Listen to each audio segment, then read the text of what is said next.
Ronda Sip episode 10.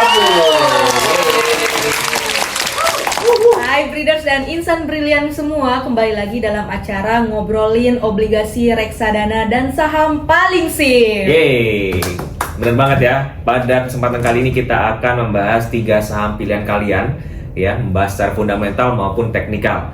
Oke, kita langsung saja. Mungkin dari sini penonton saham apa nih yang akan kita bahas kira-kira? Alfamart, boleh, Alfamart. ya, Oke. MRT ya.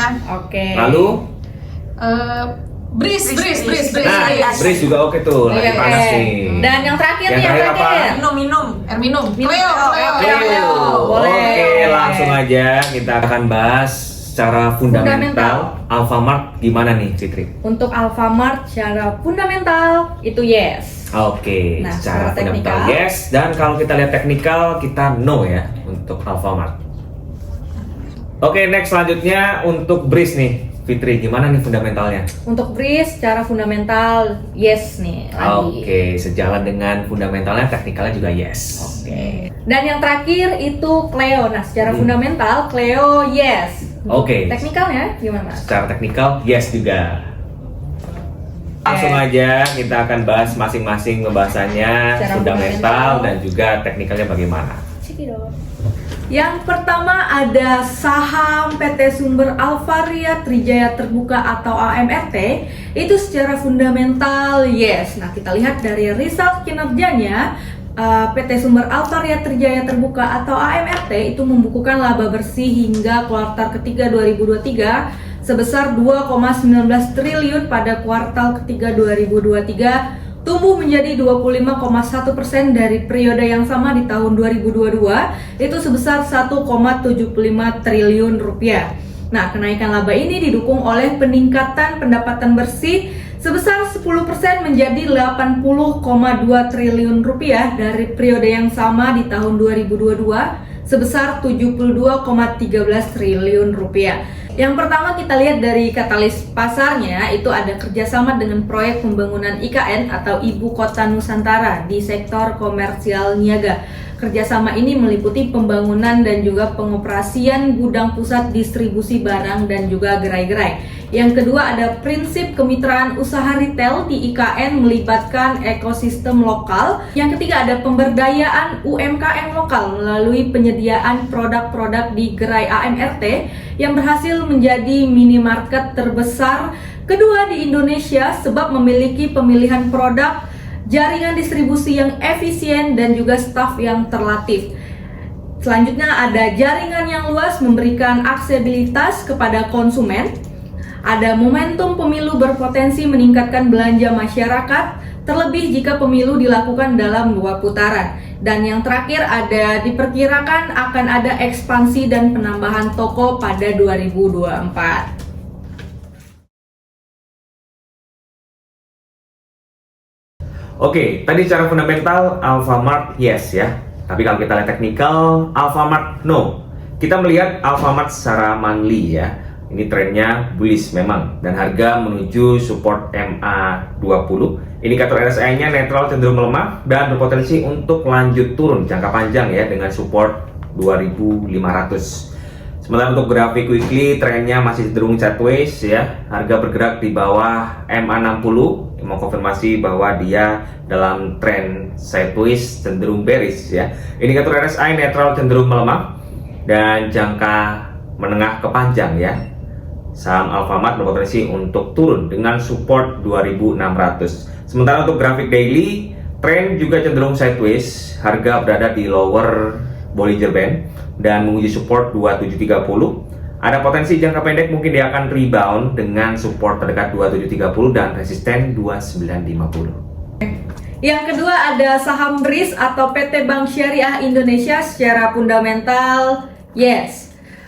PT Bank Syariah Indonesia atau BRIS membukukan laba bersihnya sebesar 4,2 triliun rupiah per September 2023, itu naik menjadi 31,4% secara tahunan atau year on year. Hal itu didukung oleh pendapatan yang berbasis komisi atau fee based income yang naik menjadi 12,44% secara year on year.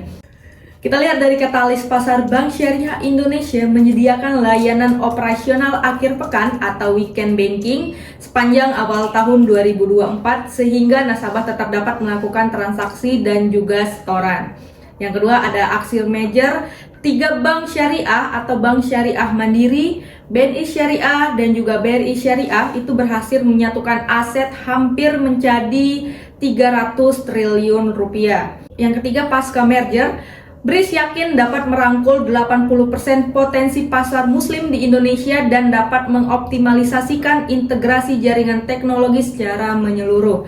Dan yang terakhir ada tren gaya hidup halal dan juga kebijakan pemerintah dalam mendukung ekonomi syariah membantu pertumbuhan nilai saham di Bank Syariah Indonesia.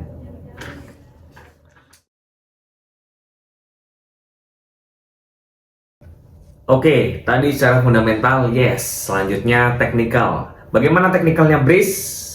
Kita yes ya. Kita melihat grafik monthly ya, harga terakhir di 1960 dan tren juga mulai bergerak bullish ya. Harga berhasil breakout resistance 1810 dan kalau kita lihat indikator RSI-nya netral, cenderung menguat.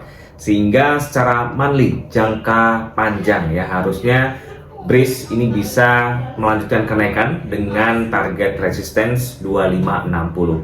Sementara untuk grafik weekly-nya, kita melihat trennya sudah cukup bullish ya, dan harga berhasil breakout juga level kuat 1810.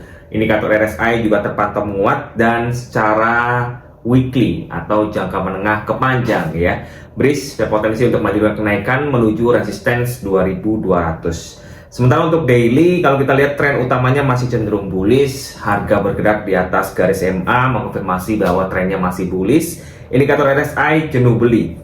Mungkin jangka pendek akan terkoreksi, namun jangka pendek ke menengah ya, harga berpotensi untuk lanjut menguat.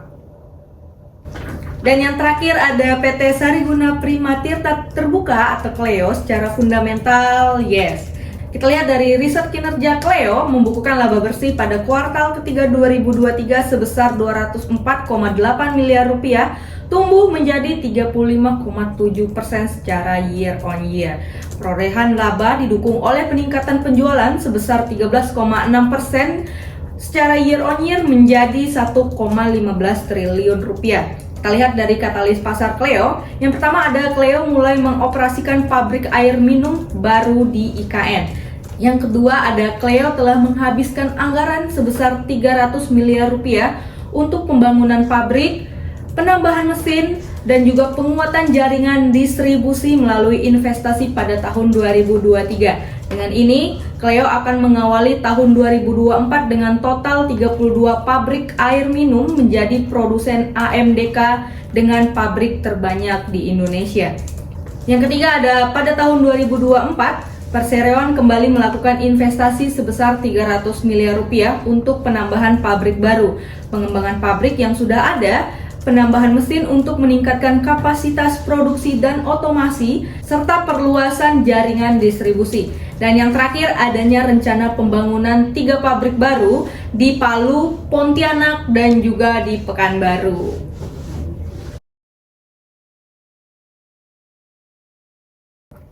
Oke, dari fundamental tadi Cleo juga yes dan technical juga yes ya. Kalau kita lihat grafik monthly, harga last ya, ini di level 680 dan kalau kita lihat trennya jangka panjang ini cenderung bullish ya.